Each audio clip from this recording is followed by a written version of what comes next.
Good morning and welcome to Lovin Daily. I'm Julian Bonnici. With us today we have Paula Kauki. Hi Paula. How are you? I'm fine, thank you. So today's stories, our first one is about a Maltese frontliner who was left without pay and other COVID-19 related updates. Maltas Got Talent also announced its judges for the upcoming season. Police are investigating activists who raised middle fingers in a Black Lives Matter protest. With a Mellieħa diver who shockingly killed a bull ray despite national conservation efforts. And we've got a story about a worker who was forced to take 3-minute lunch breaks on 11-hour shifts, highlighting poor working conditions in Malta. On to our first story. Maltese healthcare workers spoke out about the struggles within testing centres. Martina Juice wrote on Facebook that she was only paid for 1 month of work, while the environment within the testing centres is currently growing more and more overwhelmed with issues surrounding PPEs continuing in the centre. I don't know what you know about this, Paula. But it is true that right now the testing centres are overwhelmed għaliex ġurnata wara oħra qed ikonna kważi rekord swabs u għalhekk ser jinfetħu żewġ swabbing centers u tiġu recruited iktar nies biex jagħmlu re-swabbing. Il-swabber flimkien mal-swabbers l-għara kon ngħidulhom grazzi għaliex mhumiex qed jagħmlu l-iktar xogħol attrajenti iddaħħal l-swab ma nafx kemm imnieħed kuljum. F'dan il-każ li jien informata li daħal personalment fiha il-Ministru tas-Saħħa biex jara x'ġara x'saħħa bniedem jgħaddej jiswabbja lin-nies mhux sew li ma jirċevix paga, jidher li dak kien one-off mistake kien żball amministrattiv u li din l-swabber ser tirċievi l-paga li ovvjament jisħoqilha, però mela hawnhekk nieħdu l-opportunità ngħidu grazzi lil dawk kollha li jagħmluna l-swabs ta' kuljum għax huma soldati f'din il-battalja bħalissa. Naraw forsi daqsxejn in-numri ilħaqna il-415 active cases war li kellna żieda ta' 23 każ il-bieraħ, nistennew iż-żieda llum Ġulju ma naħsibx li ħadd għadu jistenna illi narġgħu naraw dak is-single figure digits għall-inqas for the time being hekk kif kulħadd isu għaddej xalata u COVID qegħdin ngħixu biha. Yes, the Medical Association of Malta even warned themselves that the worst is yet to come. As you sort of mentioned, you know, the number of cases are growing, and people are acting as if nothing has changed. I remember at the start of the pandemic, when we were just at single digits, people were going haywire. I'm not sure what you think about it, but maybe some more restrictions have to be introduced. Qabel kont tara kif ħadd tixtri għal 3 xhur ħalli ma tersax fis-supermarket u issa din nippjanaw barbecue ma' nies differenti kważi 3 darbit fil-ġimgħa. Ġifieri qegħdin ġibu daqsxejn fuqna le, noqogħdu daqsxejn iktar attenti anke fid-dawl illi jekk l-affarijiet ikomplu jiggravaw jaf jerġgħu jidħlu xi miżuri restrittivi oħra fil-fatt li CDC li hija ngħidu l-Awtorità tas-Saħħa Ewropea qiegħda tappella lil pajjiżi li qegħdin jaraw spike fil-każijiet tagħhom sabiex jerġgħu jieħdu pass lura u jerġgħu jdaħħlu miżuri restrittivi biex bekk l-Ewropa ma terġax tinfaqa' każijiet tal-COVID. On to the next story. Next story, għax xejta dwejja. Mela, il-bira tabru għal-min kienet jistenna b'ħafna entużjażmu il-judges ta' Maltas Got Talent. Ovvjament, kulħadd irid jgħid tiegħu, kulħadd l-espert u kien hemm ħafna forsi kontroversja dwar min huma dawn l-4 judges. Jiena min-naħa tiegħi naħseb illi kienet għażla intelligenti tal-judges. Kien ta' daqsxejn populista għaliex kull ġaġġ iġib in-niċċa ta' nies ta' segwaċi tiegħu. Mela għandek Howard, għazbis għan diskutih ovvja li kulħadd irid il-Howard bħal Simon Cowell f'kwalunkwe talent show competition li teżisti f'Malta u bonġo Howard lilek. Rejat Tard, mela Rejat Tard huwa għażla interessanti għaliex huwa sinonimu ħafna mat-television Maltija. Mela dak li jaraw ħafna television lokali żgur li jafu minnu dal-attur komiku, simpatiku. Allura ħafna ħadu pjaċir jaraw xi ħadd differenti fil-ġurija. Mhux kulħadd però għax imbagħad ikollok dawk l-snobs tal-arti u l-kultura li jgħidulek da minnu tipo minn fejn waqa' għaliex eċetera. Però għal dawk imbagħad l-snobs il-produzzjoni daħlet lil Maxine Aquilina li ġejja mid-dinja tat-teatru, minn ma jmurx teatru forsi ma jafx minni, però qiegħda tappella għal niċċa oħra ta' nies, jiġifieri dawk it-tlieta jkun hemm konsensus fuqhom. Umbagħad kien hemm ir-raba' ġaġġ. Sera Zerafa, m'għandi xejn kontrija, però ħafna nies għamlu l-punt illi dan huwa talent show, idealment min hu fuq il-ġurija għandu talent kbir u nnifsu u allura l-mistoqsija naturali kienet apparti li influencer x'inhu talent ta' Sera Zerafa. Mistoqsija valida. Naħseb. Yes, look, I'm with everyone that I would have loved to see Eileen Montezine on the panel, justice for Eileen, but to be honest, Sera Zerafa is probably the biggest influencer in the country, you know. Yeah. But essentially my point is that she knows what Maltese people like, you know, she's got her finger on the pulse of society. I might actually know what the Maltas Got Talent winner should actually have. I don't know, I'm looking forward to watching it. If you've got an amazing talent you'd love to see on the show, comment that below. Lex, tasbu fuq il-ġurija. Hemm ħafna nies, u bat għandek ħafna nies kbar fletejdu lek dimini. Ġifieri, din qed jappellaw għal strati differenti tas-soċjetà u proset lill-produzzjoni ta' dan il-programm. Neqilbu għal daqsxejn iktar kontroversja serja.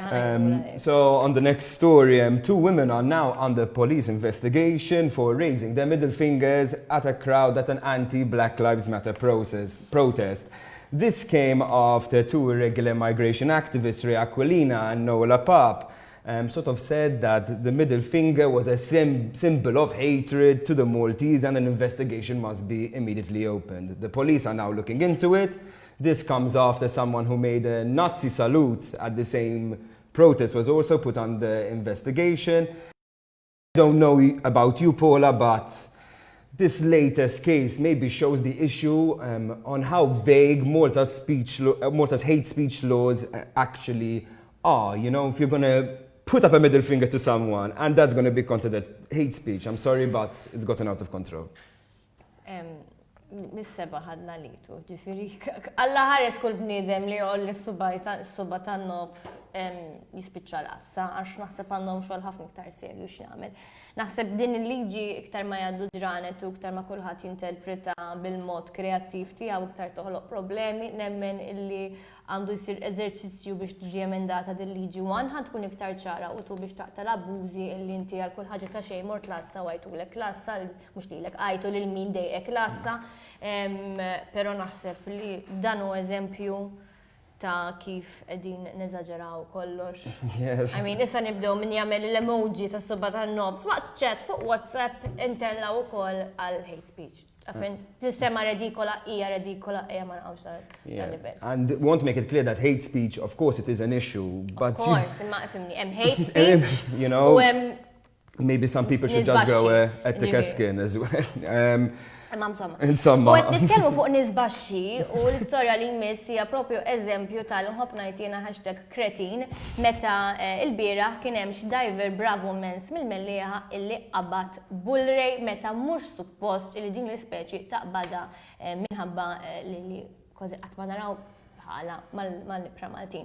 Għal min ma jafx fuq xejn nitkellem għandna ritratt għax diffiċli tispjega kif inhi l-ispeċi, mela jidher illi dan id-diver mhux taf int ma kienx jafu mill-ignoranza tiegħu ġabara eċetera. Dan diver ġibditlu l-attenzjoni dajsa ta' NGO ta' Shark Lab billi kienet għaddejja u qartlu isma' xbin.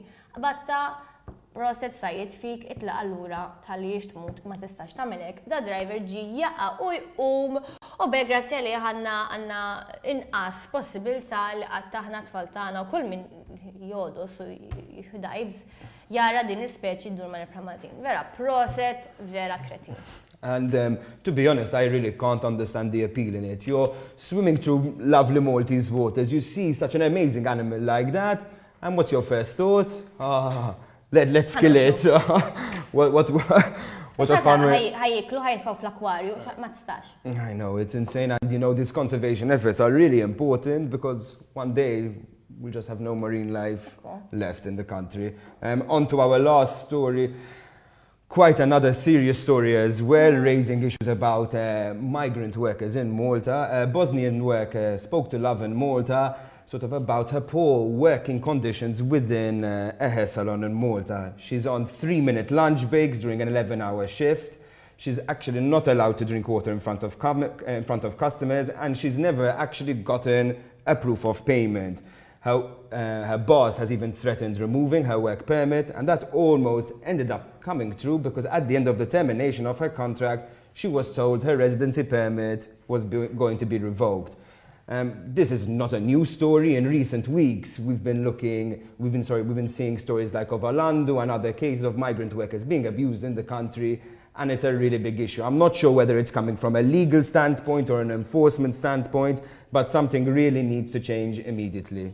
Nibdew minn hemm ġie minn standpoint li dal-pajjiż Kattoliku kulħadd iħabbat fuq sidru meta tiġi l-festa, jidher li hawn nuqqas qawwi, nuqqas kbira ta' kuxjenza ta' kif għandek titratta bniedem u kważi ngħidu mhux annimali ma qas l-annimali ma titratthom hekk. Jiġifieri nibdew minn hemm. Il-problema intrinsika hija ta' kif minn għalik li tista' titratta l-barranin u anke l-Maltin taż-żibel.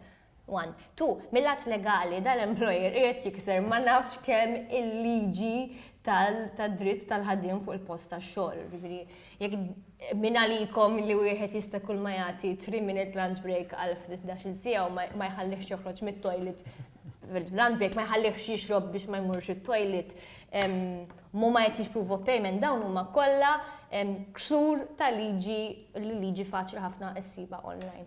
Jiena jiddispjaċini li then again m'hawnx name and shame f'din l-istorja għaliex nemmen il-klijenti ta' dal-hairdresser ma jibqgħux imorru għandu tkun taf li bniedem qed jiġi trattat qar mill-annimali. Però hawn bżonn naf mhux kampanji ta' edukazzjoni x'inti taf li bniedem m'għandekx titratta hekk. Hawn bżonn li kif qed id-dinja f'dan dal-pajjiż Kattoliku li tidħol ma' kuxjenza ta' kif titratta lil proxmu biex forsi ma nibqgħux nisimgħu b'dawn l-istejjer tal-waħx ta' kuljum li donnu misom in-norma fejn jidħlu l-ħaddiema barranin. At least on a positive note, they are speaking out about it, so we're finding a little bit more about these issues. Hopefully, things will change soon. That's all from us for today. Kena program da xejn negativ. Then again, għamlu l-parti ta'kom biex ikonna daqsxejn ta' pozitività biex ikonna ħbarijiet aħjar x'nirrapportaw. And always have a day full of lovin'. Thank you.